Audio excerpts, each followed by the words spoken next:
In today's video, I'm going to teach you how to add DNS records on Cloudflare. Whether you're setting up a new website or adjusting existing settings, managing DNS records is a crucial part of maintaining a stable online presence. First, sign into your Cloudflare dashboard. This is your control panel for managing all your domain settings. Once logged in, select the domain you want to edit.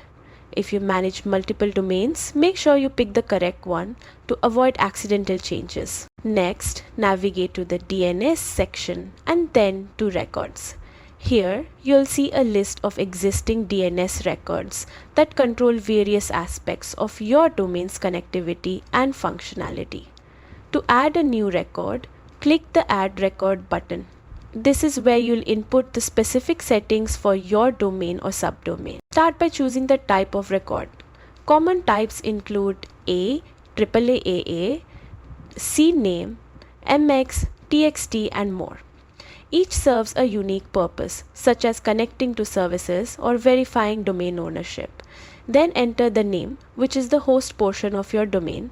Use the @ symbol for your root domain, or enter a subdomain like www or something custom to specify exactly where the record should point. Next, fill in the content field.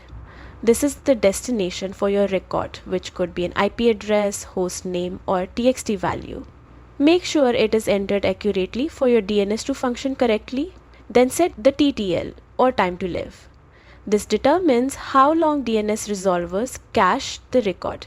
Leaving it on auto is usually the best choice. Finally, set the proxy status. For AAA and CNAME's records, you can enable Cloudflare's proxy for added security and performance, or set it as DNS only. Once all information is correct, click Save to create the record. Your new DNS record will now be added. Remember, DNS changes can take a few minutes to propagate. With this knowledge, you can confidently manage your domain settings in Cloudflare. Thanks for watching, and be sure to check out our other tutorials for more helpful tips.